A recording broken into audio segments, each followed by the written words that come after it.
السلام عليكم ورحمة الله وبركاته. ازيكم يا بنات؟ عاملين ايه؟ يا رب تكونوا بخير. كل سنة وانتم طيبين. بمناسبة قرب عيد الفطر المبارك، أعاد الله عليكم بالخير واليمن والبركات.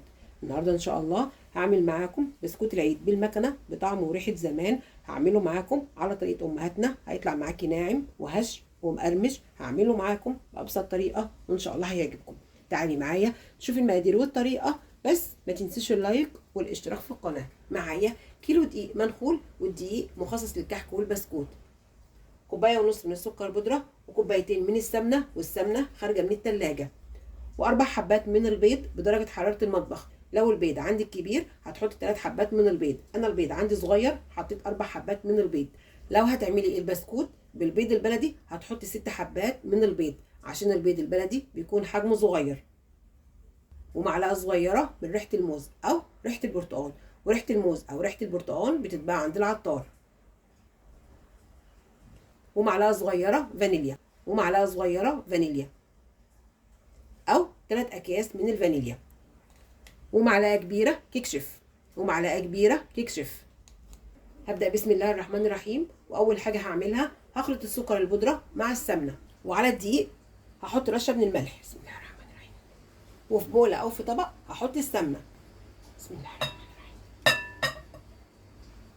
السمنه بتاعتي خارجه من التلاجة.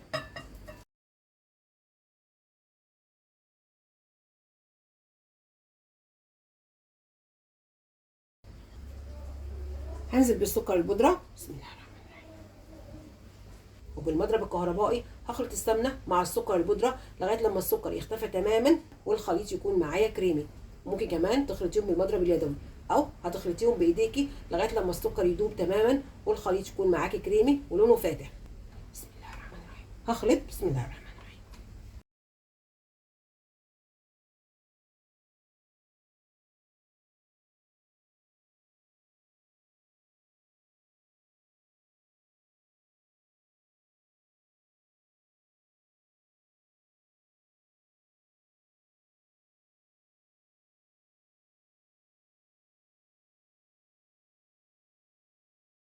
خلطت السمنه مع السكر البودره لغايه لما السكر اختفى تماما والخليط بقى لونه فاتح وكريمي.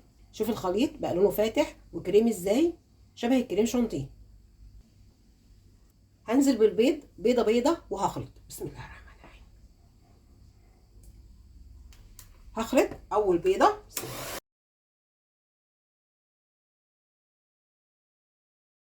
بخلط لغايه لما البيضه تختفي تماما.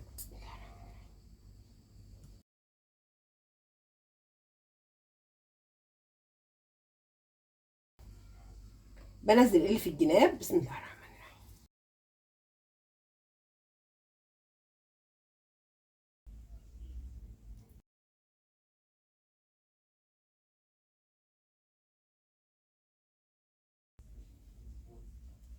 وبعد ما نزلت اخر بيضه هحط الفانيليا. هحط معلقه صغيره فانيليا. بسم الله الرحمن الرحيم. معلقه صغيره ممسوحه فانيليا. بسم الله الرحمن الرحيم. وهحط كمان معلقه صغيره من ريحه الموز بالشكل ده. هخلط وهخلط لمده 5 دقايق. بسم الله الرحمن الرحيم.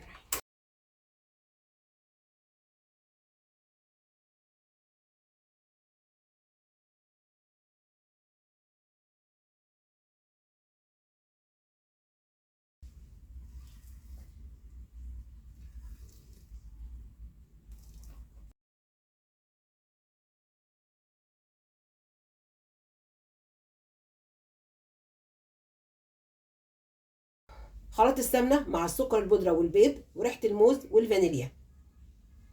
شوف الخليط كريمي ولونه فاتح ازاي. وعلى الدقيق هحط معلقه كبيره من الكيك شيف. هحط المعلقه الكبيره من الكيك شيف على الدقيق. بسم الله الرحمن الرحيم. وهخلط الكيك شيف مع الدقيق ورشه الملح. بسم الله الرحمن الرحيم.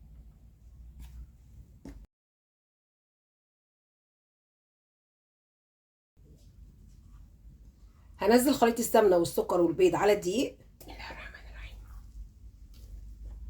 الخليط هش وكريمي. هخلط الدقيق مع السمنه والسكر والبيض خلط بس مش عجن، عشان البسكوت ما يطلعش معاكي ناشف جدا.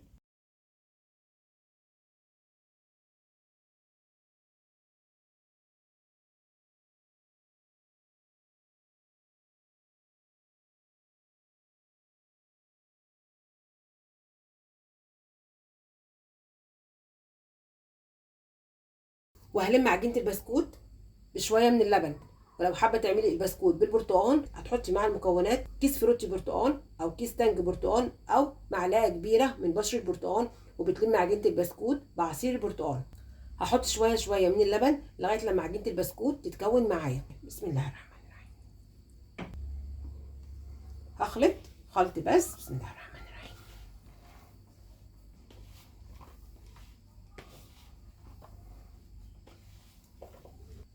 واللبن بدرجه حراره المطبخ. بسم الله الرحمن الرحيم.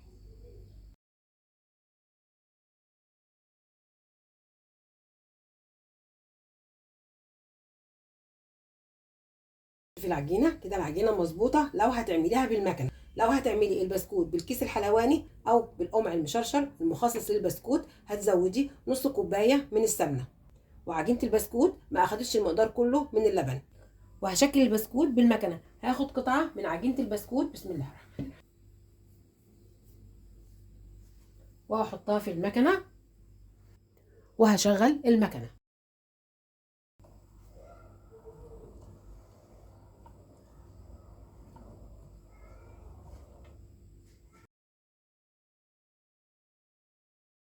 بالشكل ده، وبتعملي طول البسكوته حسب رغبتك. هحط البسكوته في الصينيه.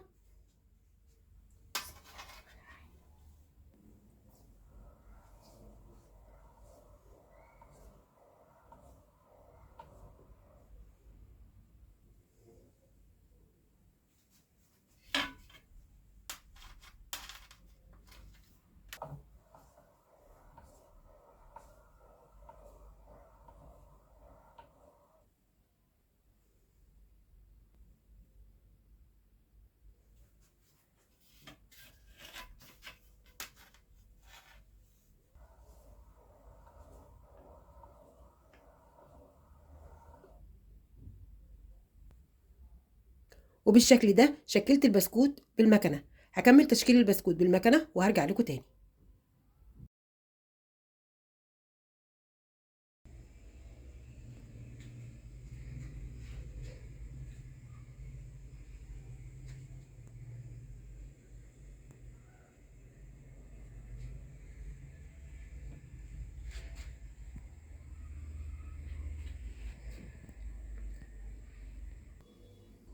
وخلصت تشكيل عجينه البسكوت بالمكنه. وهدخل البسكوت فرن ساخن على درجه حراره 180 في الرف اللي في النص لغايه لما البسكوت يستوى وياخد اللون الذهبي. هدخل البسكوت الفرن ولما يستوي وياخد اللون الذهبي هرجع اوريكم شكله النهائي.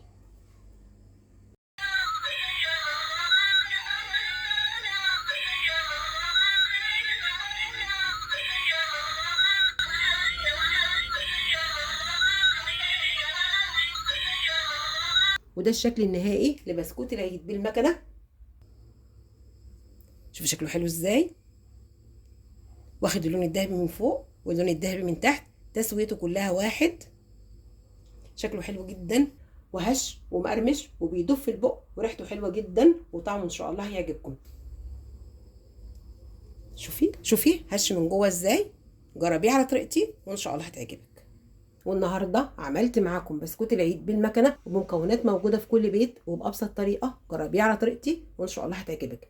يا رب تكون حلقتي النهارده عجبتكم، وما تنسوش تعملوا لايك وشير الفيديو واشتراك للقناه وتفعيل زر الجرس عشان يوصلك مني كل جديد.